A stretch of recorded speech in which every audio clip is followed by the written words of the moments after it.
As an apocalypse looms, a new generation of Ghostbusters rises to save the world. Ghostbusters Afterlife is a direct sequel to the classic Ghostbusters movies of the 1980s. Today, we'll be reviewing and recapping the events of this movie. So let's check it out. We open on rolling thick clouds as a beam of electrical light crackles into the air and across the storm. A car speeds out of the abandoned Shandor mine, breaking through the sealed fence and racing towards its destination. Arriving at a farm, a figure rushes out of the car and into the farmhouse, turning on the giant switch on a massive electrical contraption. He waits in silence as he holds up a beeping sensor. Ominous, thudding footsteps approach and the figure triggers his trap. Surprise! It doesn't work, and the system, whatever it is, the power turns down after a few more failed attempts. He rushes back inside as thick white smoke pours in through the window. The man sits in the chair holding a sensor as the smoke forms a shape behind him, then vanishes. As the danger disappears, a pair of hands bursts from his armchair and we cut to black, fading back in on his lost sensor as it lights up. Callie is a struggling mother to teenage kids Phoebe and Trevor. She's behind on her rent and tries to explain to her landlord that her father recently died and left them his old farm. So the three escape the city and move to the country to inspect the property Callie's mysterious absent father left them. They arrive at the strange crumbling house, littered with signs to keep away scrawled with ominous Bible scriptures. They have to break into the house, finding it full of books and research, with numbers written across the walls. They've only been there a few moments before a minor earthquake has them ducking under a table. This place was built on a fault line too. Phoebe spots the left-behind sensor under the armchair, and being the super-intelligent tech whiz, she's automatically drawn to it as Janine arrives. Janine is an old friend of Callie's father and a returning character from the original Ghostbusters movie. Janine reveals that Egon was terrible with money, and the only thing he's left them is the sentimental value of the house. The family goes for takeout at an old-fashioned diner where the servers ride rollerblades. Trevor is immediately taken by a pretty waitress called Lucky. He goes inside pretending to apply for a job to introduce himself to her. Phoebe wakes up the following morning seeing her chessboard has one pawn piece moved, so she moves a knight and gets ready for her first day at school. Trevor is anxious while Phoebe is unfazed. Callie gets talking to a handsome teacher at their school, Mr. Gruberson, and they seem to hit it off. Mr. Gruberson is a relaxed teacher, so he puts on a video for Phoebe's class, the entirely unsuitable rated R horror classic Cujo, as she meets fellow outcast, Podcast. He runs a, yep, you guessed it, podcast.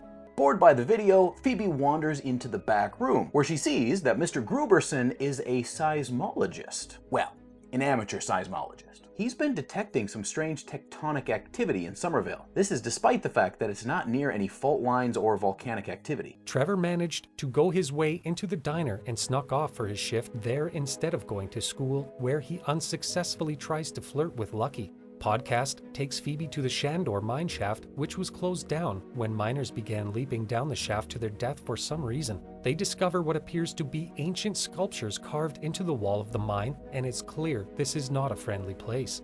Phoebe arrives back at the farm to find another chess piece has moved. She responds with another move, and an unseen hand moves another piece as the sensor she found springs to life. The door to the basement creaks open, and she follows where she thinks she's being guided into the basement.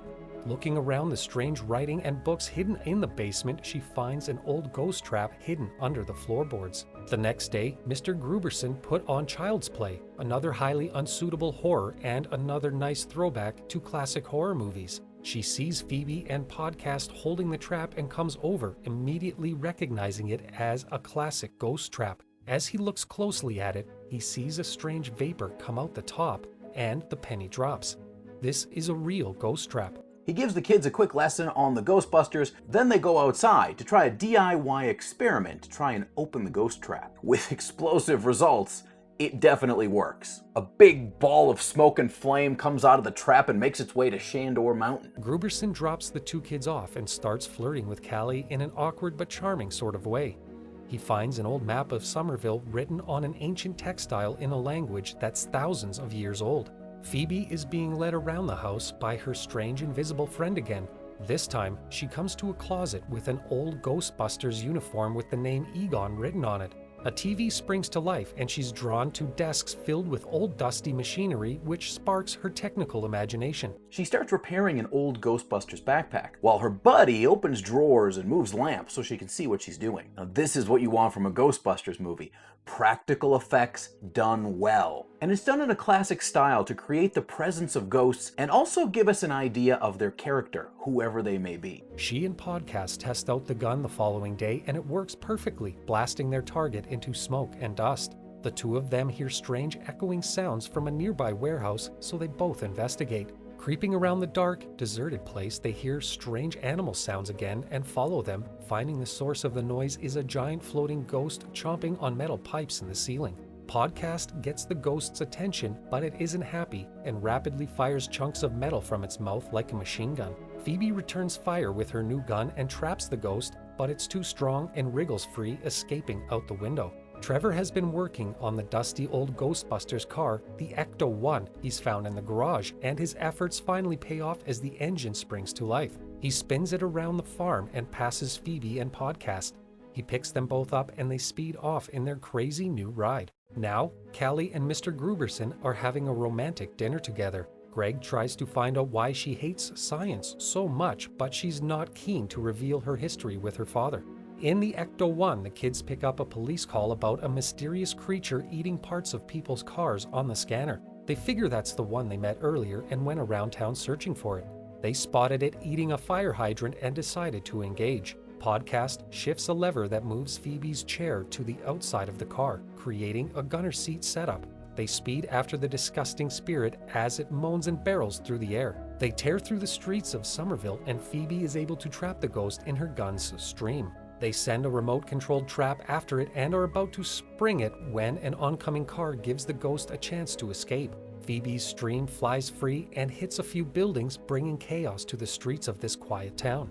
They continue to track this pesky ghost toward Shandor Mountain, and Phoebe traps it again. This time, they're able to lock it in the remote-controlled trap. Later, the kids are arrested for the mess they caused downtown.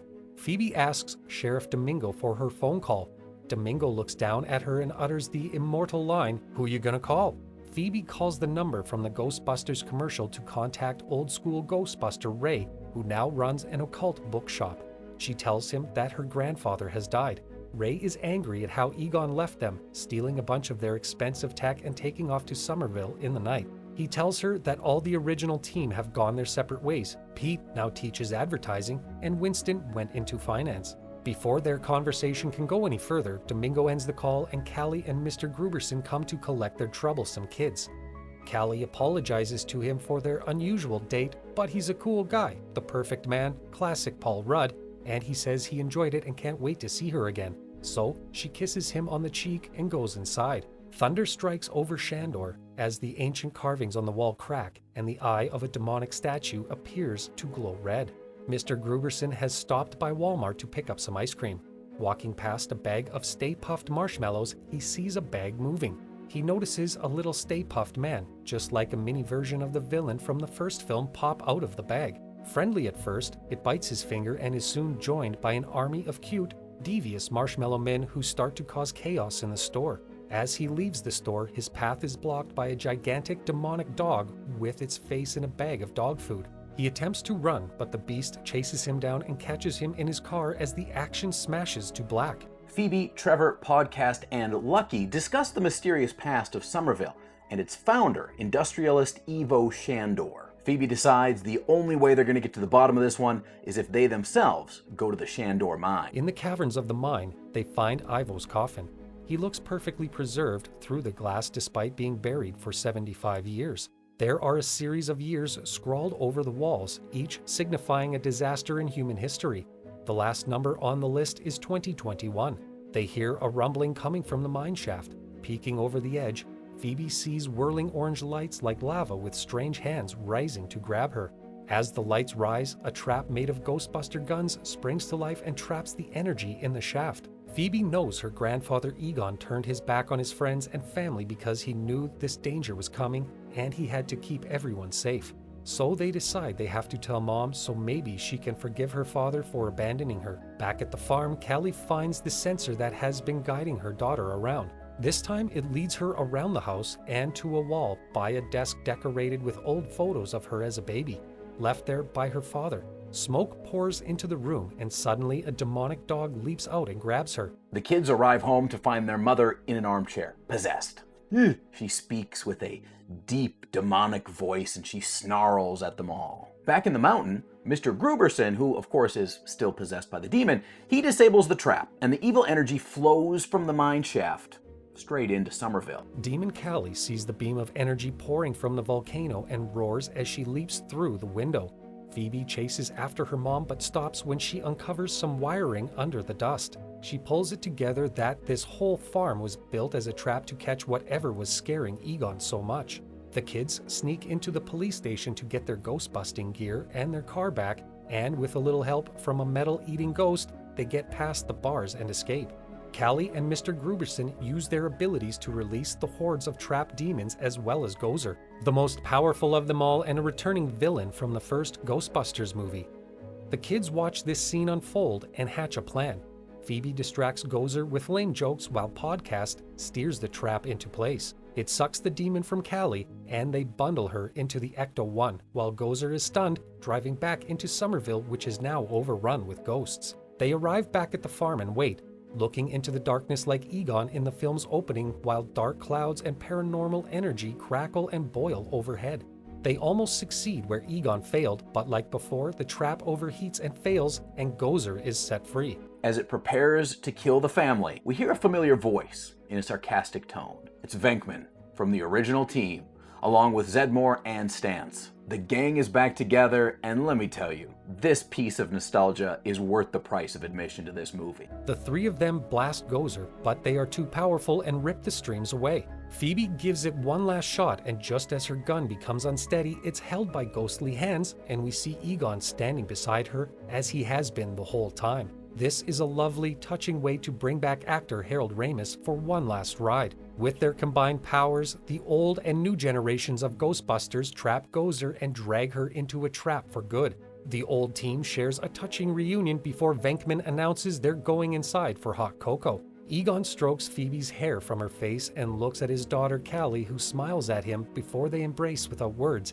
and he gently fades into the air. Ghostbusters Afterlife was met with some mixed reviews upon its release, but genuinely, this movie is truly a love letter to the fans of Ghostbusters. It has a fun sense of humor, it's got likable characters, and just the exact right amount of spookiness. Ghostbusters has always been light, fluffy, that 80s entertainment, but with a unique twist. And against all the odds, Afterlife manages to capture just that. Please subscribe to our channel to be notified when we upload. And don't forget to suggest movies that you want us to recap in the future in the comments below.